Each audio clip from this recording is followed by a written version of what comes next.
Hello, ladies and gentlemen. We're back with Georg Mack Plays the Classics here on YouTube. Today we have Wrecking Crew. This is another launch title that I had never played before. This game stars Mario and Luigi, but without their most important power, jumping. They're tasked with knocking down walls with their oversized sledgehammers. There's a one-player mode, a two-player mode, and a design mode. One-player mode as you walk around, climbing ladders, hitting bombs, and knocking down walls. You have to be careful though, because if you knock out a removable ladder, you just might trap yourself with no way back up. The stage wraps around on itself from left to right, and you need to use that to your advantage. You're not alone in the condemned structure. You have to deal with the monsters, Gotcha Wrench Jr., Gotcha Wrench, and Eggplant Man. But that's not all. Apparently, Mario and Luigi have a bad relationship with the project's foreman, Spike, as he tries to impede their progress at every step. If Spike hits you through the wall with his hammer, you may find yourself dropped into an area that you can't get out of.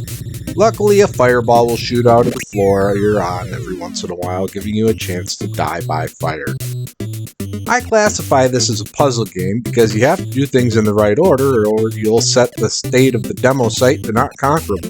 This happened to me a few times through my playthrough. I also wasn't able to figure out the proper usage of the bombs. Sometimes it seemed like they'd work as a chain reaction through the breakable walls, other times not so much. Every 4 levels you reach a bonus round where you need to break walls and find a coin before Foreman Spike does. I wasn't very impressed by Wrecking Crew. There are plenty of other games that were worth your time out of the launch titles. This does not feel like one of them.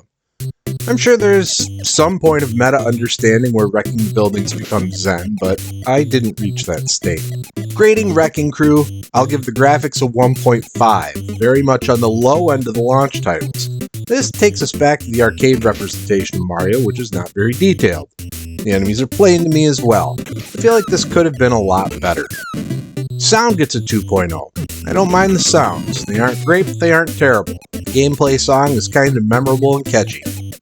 Gameplay gets a 1.5. Smash the walls with your hammer. Don't get hit by the bad guys. Simple, but not very satisfying.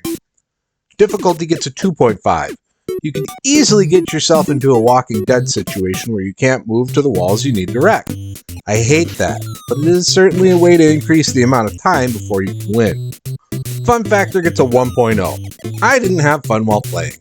There were times I couldn't even kill myself efficiently as you can avoid the fireballs, which I did by accident. The overall grade is a 1.7. Wrecking Crew earns a C-. I would certainly not go out of my way to play this one.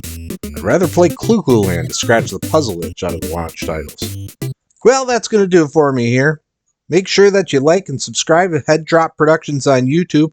We've got tons more game reviews to go through, and we want you here with us. Have a good one.